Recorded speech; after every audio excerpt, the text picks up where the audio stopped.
So welcome, Ronald Smith, 90 Day Fiance. That's where you're mostly famous from now. Well, Yeah. that's where you're famous from. How you doing, man? No, I'm doing good. Good, thanks yourself. I'm all good. Good to have you here. I didn't think you were going to come on. Obviously, it's a boxing channel, and I took a shot in the dark, but you agreed to come on. Why not? Why not? I'm here. You're I'm quite, happy to be here. You're quite controversial in a way. You said it off camera. Sometimes you say some things, and when it comes to the end of the season as well, and you're looking at other couples, you take a pot shot sometimes. Yes. What goes through your mind when you're doing all those things? Well, the thing is, when we're doing like what we call OTF, it's hard in the moment because it depends what happened, obviously. So they try to get us in the angle, in the happiness, but I can't always show what is exactly happening at that moment, and it's kind of weird actually. It's different to what I see on TV. Is it so? It's edited in a certain way? No, definitely edited. All right. Especially the big argument and stuff now in the last season. Very edited.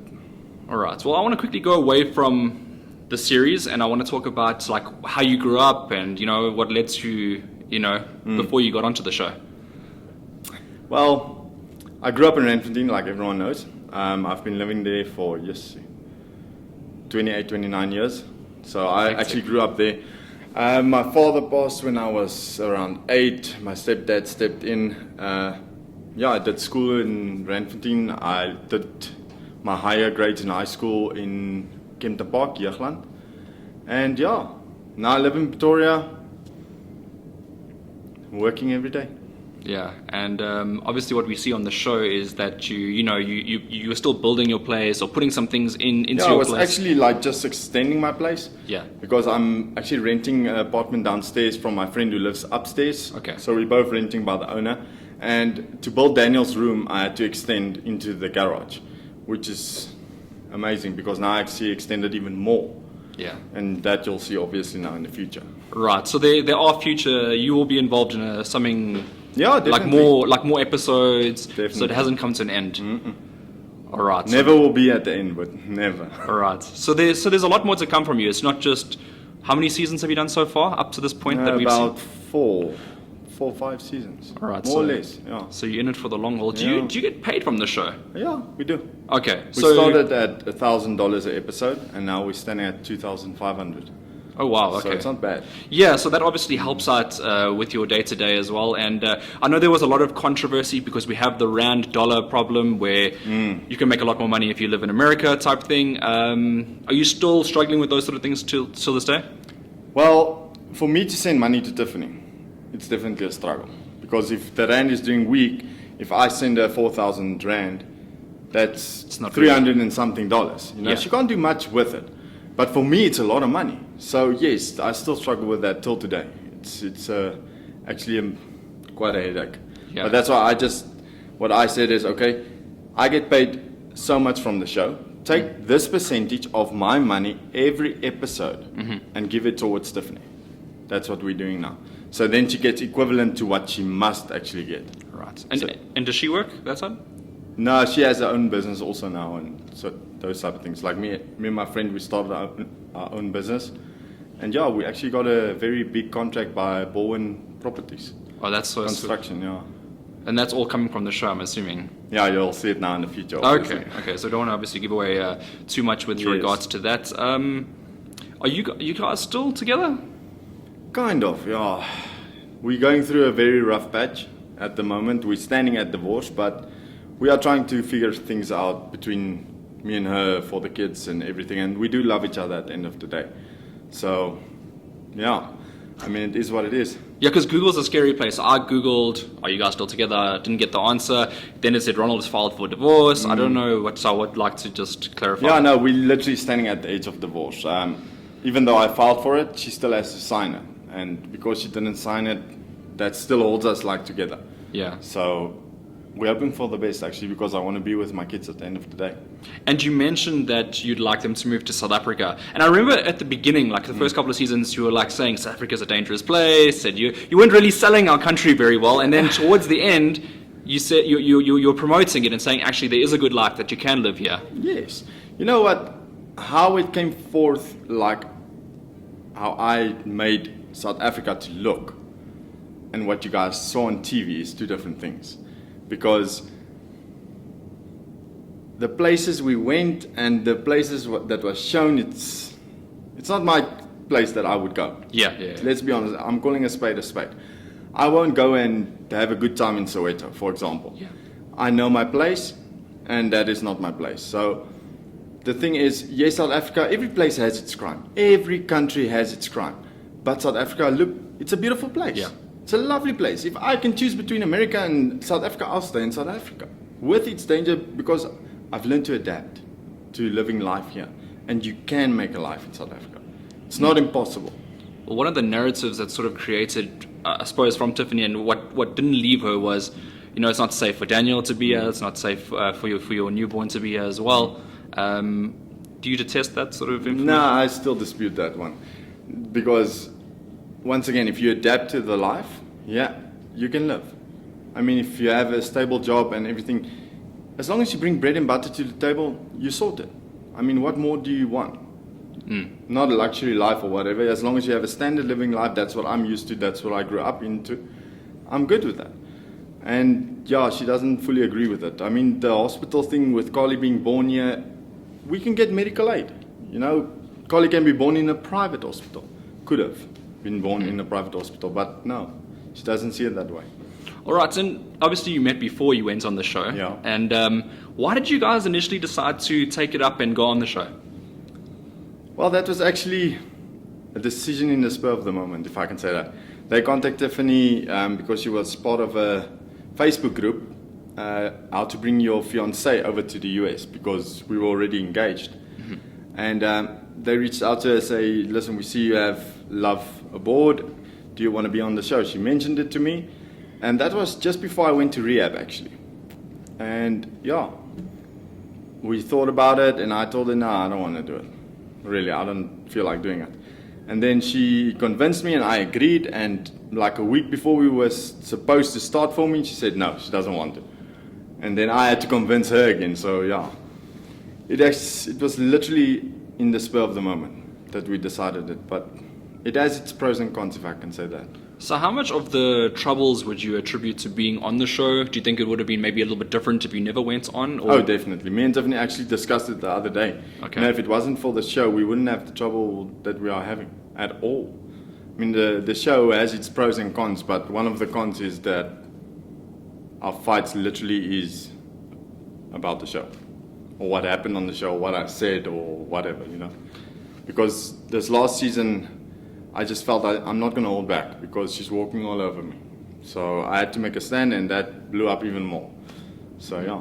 How much of the time are the production crew around? Like if you, let's just say, spend an entire season filming, how much are they around and how much are they not around? About 3 weeks. 3 weeks? 3 weeks. That's all we see? More or less.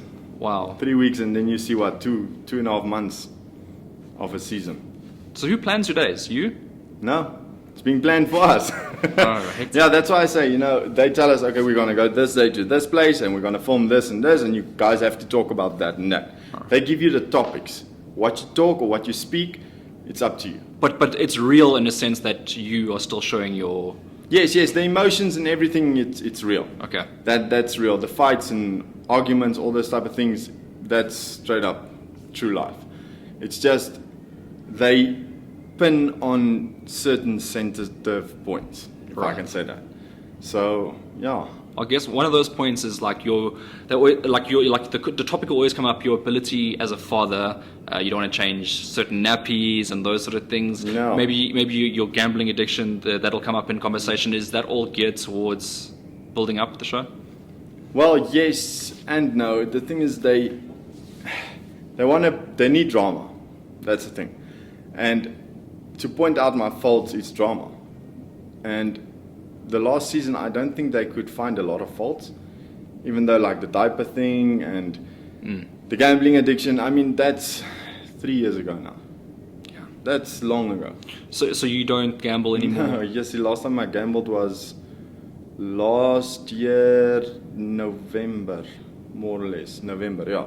And it's a matter of I went into the casino, I gambled, I left the casino. The following day, I wanted to go back. And I came up to the door, and I turned around and I walk away. And that's when I called Tiffany to tell her.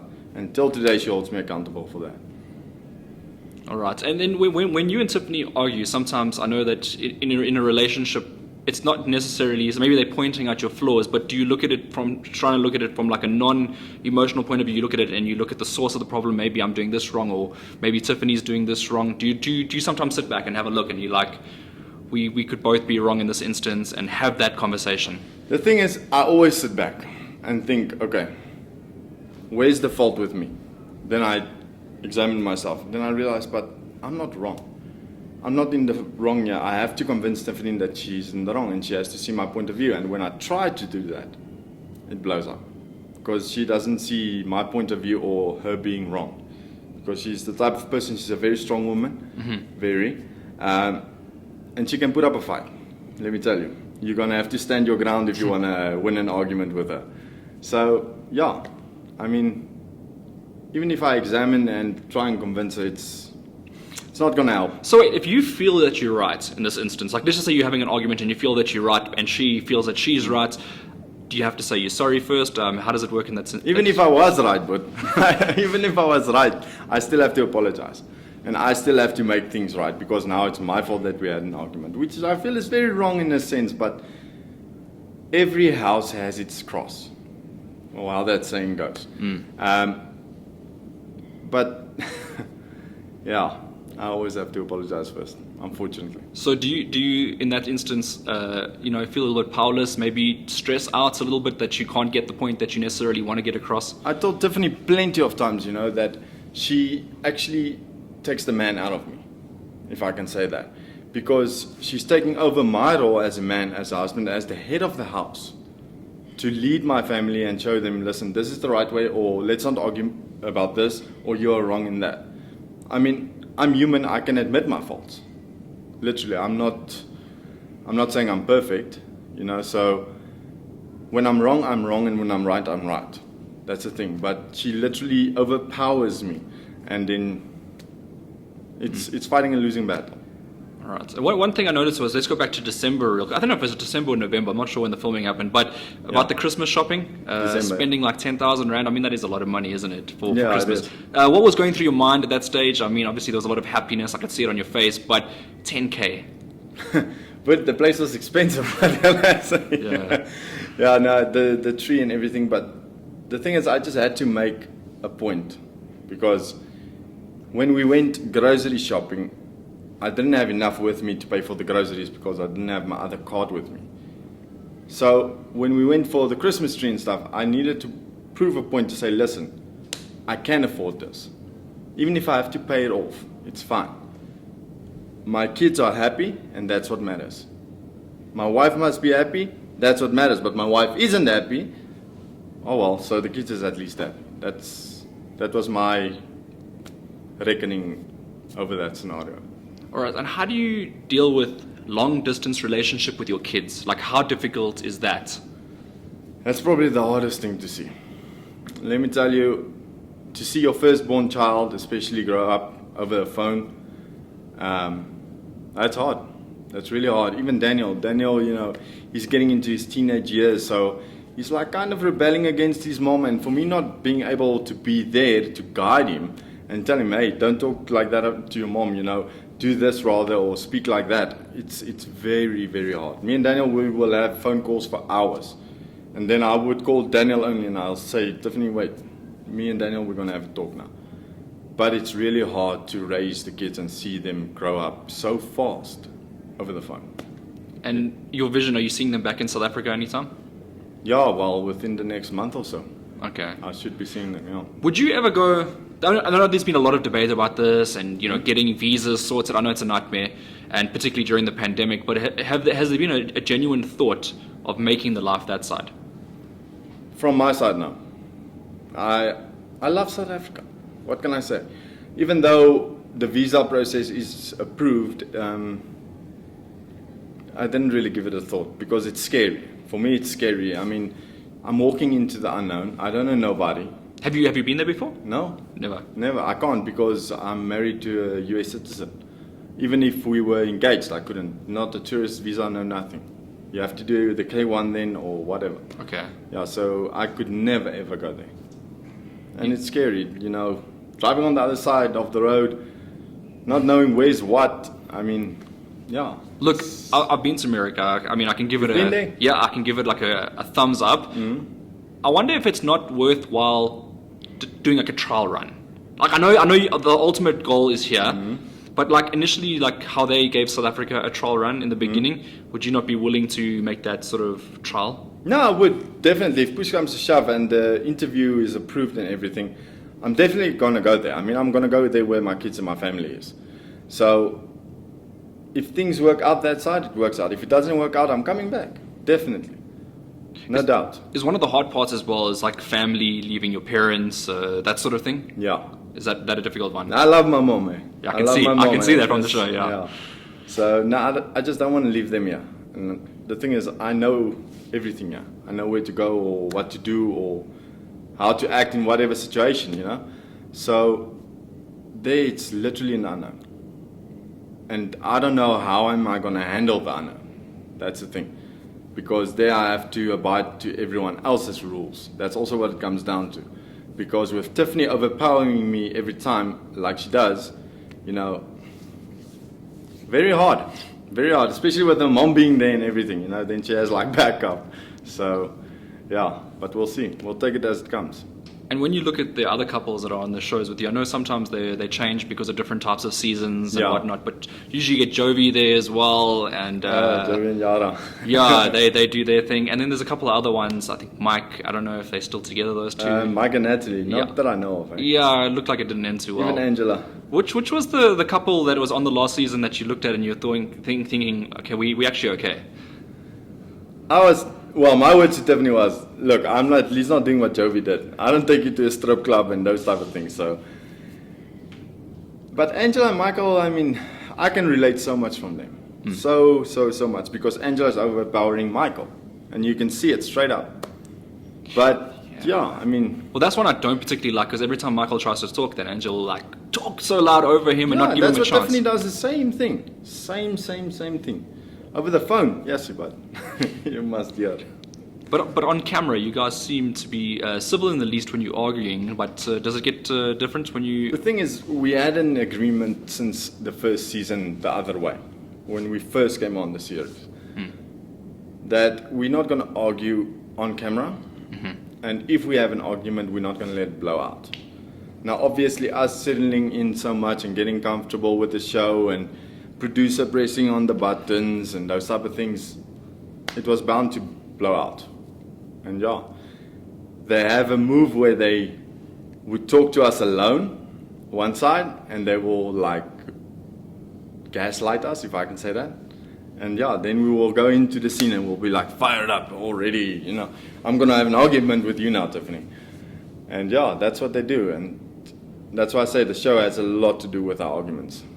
I want to talk about that night where you drove away. I remember in the last season. Any regrets from that time? Because obviously I know things got a lot, they got heated, and you said a lot of things, and actually they recapped it as well, and it looked like she got emotional in that moment. On the tell-all, that is the first time that me myself saw the scene. Okay. The only regret I have there is the fact that it was edited so bad. Okay, so could you tell us what all went down then? Well, the reasoning behind my blowout was when me and Tiffany was standing by the car. I asked her, if you don't move to South Africa, when am I going to see my kids?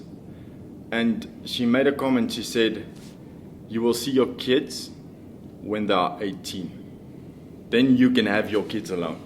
Because I told her we might as well then get a divorce. And that's when she said that, and that's when I blew. And I told her to get in the car. I sat in the car at first. I was in the parking lot. And she said she's not going to get in the car. I asked her 5 times. Get in the car. Please get in the car. Let's go. Let it go, Tiffany. She's standing right here by me, talking on the camera. I said, Tiffany, let's go. She didn't want to. And then she came around, said she's not going to be talked to like that. And I don't even know what the hell I said. But then she took the bottle of Bacardi and she left her purse I mean, if you're gonna stay by the place, why do you take the bottle of Bacardi? I mean, really. And she went inside. And literally just earlier that same day, before the counseling session with my uncle, I told her, Tiffany, you know what? This cameraman, you don't know him from a strain of hair. You don't. How is it that you guys get so good along? What's the word? Get along so well. Get along so well. Yeah.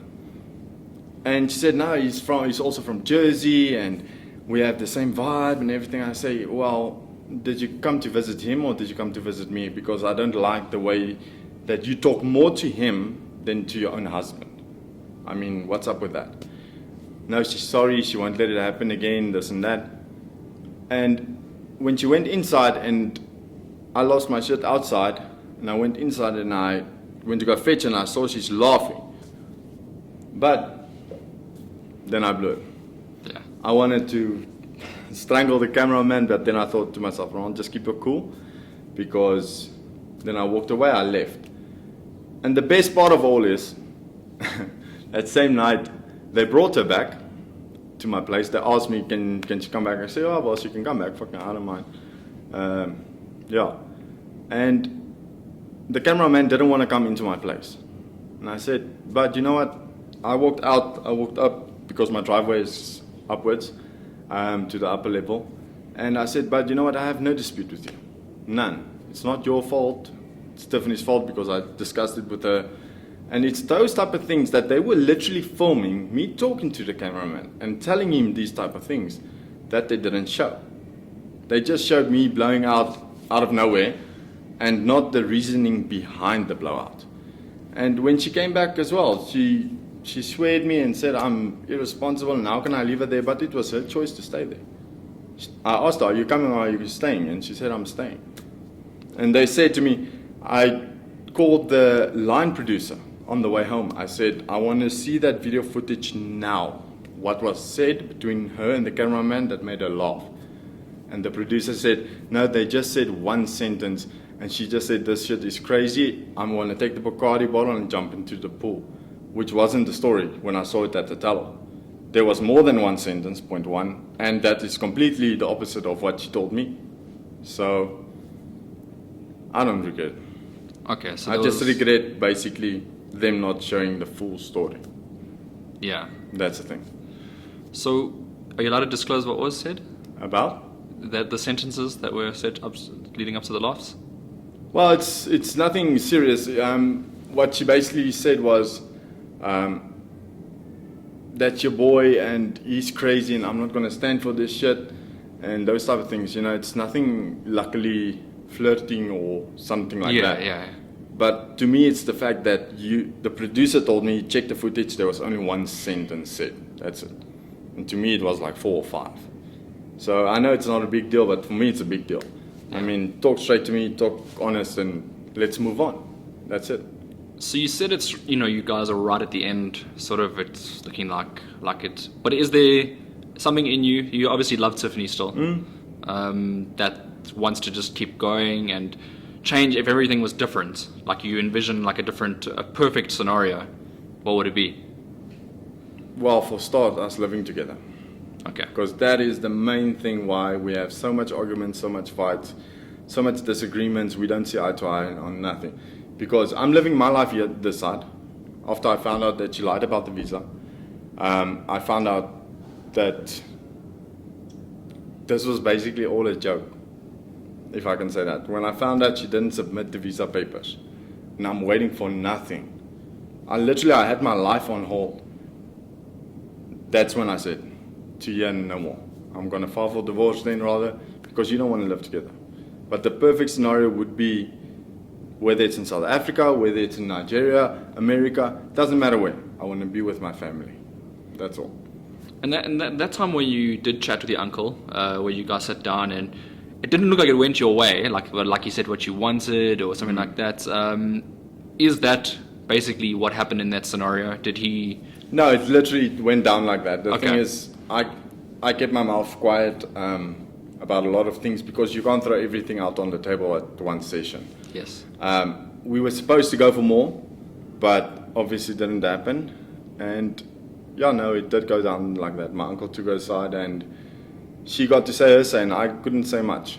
Like you saw on TV, I couldn't say much. So I felt like if I let Tiffany blow off some steam and maybe get some advice or whatever, that will help her.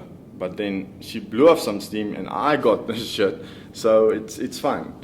I got big shoulders. I can carry a lot of things. But did you take some of that stuff that was said there and make some implements? Oh yeah, no, like the diapers. Yeah, no, I took them So, on. so you do the diapers Yeah. now? Okay. The thing is, it's a personal thing because it's a girl.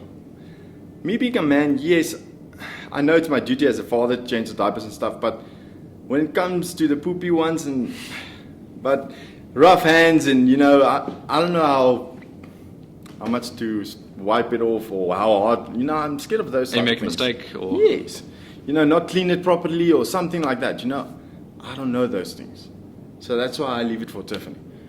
And it's not that I can't do poopy dive. I mean, if it's a boy, yeah, but I'll take a hosepipe, blow him off, something like that. Yeah. But yeah, no, when it's a girl, it's a different scenario. It's a different story. I mean, but she's big now. Let me tell you that. Really? Carly is big. How old is she now? She turned 2 in July. Hectic. So, I mean, just growing up on the show as well. Like, Yeah, that was one of our fights on on Carly's birthday was one of our fights because I had an agreement with Tiffany because I missed the birth and the first birthday. First birthday was due to COVID, obviously. But yeah, she had to bring Carly for her second birthday. She has a plane ticket, everything. She chose not to bring her. And that's resentment I'm holding against her. Because it's me missing all these things. And there's no restrictions, quarantines, or anything like that at the moment? No, it's changed. No, they can come. Okay, so they don't have to, like... No. Okay, because no vaccine, no nothing. They can just Really? come. So there actually isn't a particular reason why... It was Stephanie's choice. A choice, okay. All right. And I wanted to talk about, we mentioned the show pay earlier in the piece. Yeah. Work-wise, are you doing anything at the moment? Yeah, me and my friend started our own property. Oh yeah, you told me about that. Sorry, you thing, went yeah. to, what do you guys do within the... Well, mainly carpentry, but I'm the safety officer now for the site.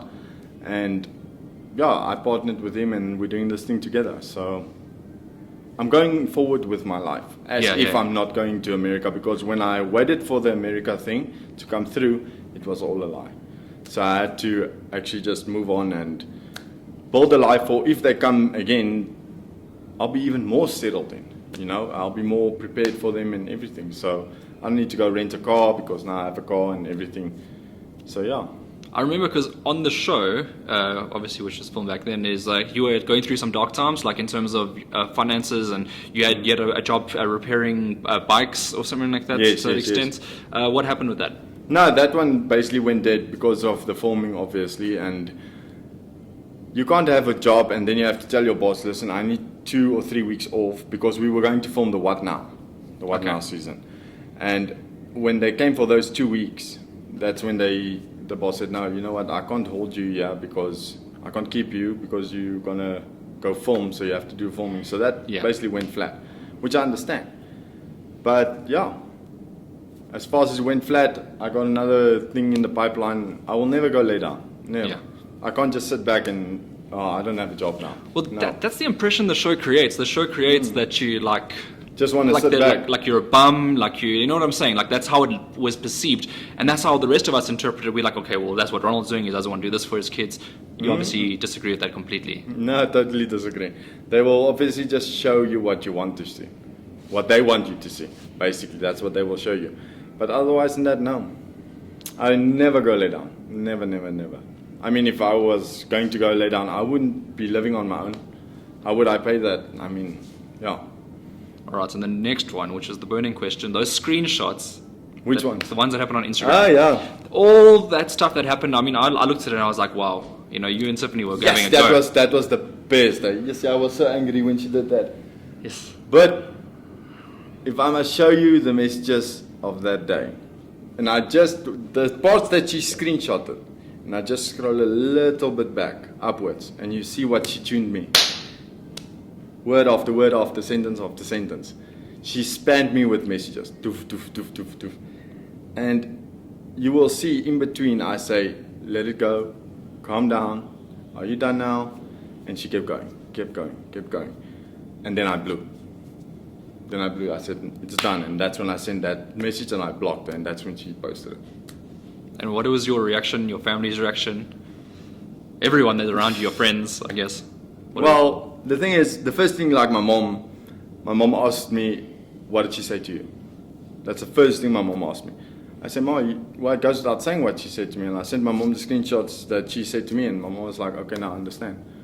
Because now the world, and I won't humiliate Tiffany like that by showing the world what she said to me. I'm not that type of person. But she was clearly looking for some kind of closure there from people outside, you know. She was actually looking for, people to defend her. Right. To stand behind her and say, okay, yeah, no, Ronald is bad. You know, but, and she got that, but.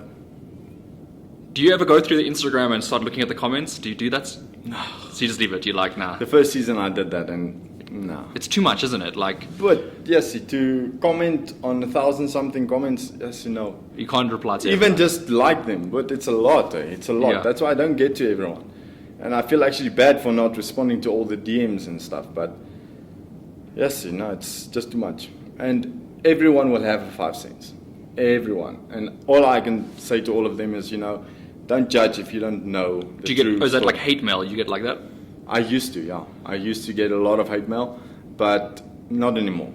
Not anymore. Now, recently, everyone's like, leave Tiffany, she's not good, doesn't that. I don't even respond to those because, once again, they don't know what's going on. Yeah, they're not in your life. Yeah. You know what I mean? Like, no, that's crazy though. Like, but you have to also accept that you're a public figure now. Like, because you put yourself out That's there, the thing. like, you can't control what's going on, what people say, and I'm guessing, like, I'm just guessing sometimes it's just too much. But you're handling it now. Yeah, no, with a smile.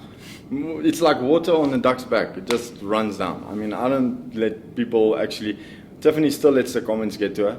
She reads them. She has time for that. I don't have time for that. I mean, yeah, I have better things to do, like my fish tanks or go to work or whatever, you know. It's just, nah, I'm not going to let people tell me what I am or what I'm going to be or what I must do even. No. Okay, so outside of the show, what are the fun things that you like to do? Who are you? Like, what do you like to do in your fun time? Well, starting on a Sunday, I do my bike drive. Okay. Every Sunday. I got a new bike now recently. I don't have the Honda anymore. And yeah, I have 7 fish tanks in my 1-bedroom apartment. What? Yeah, so Yes.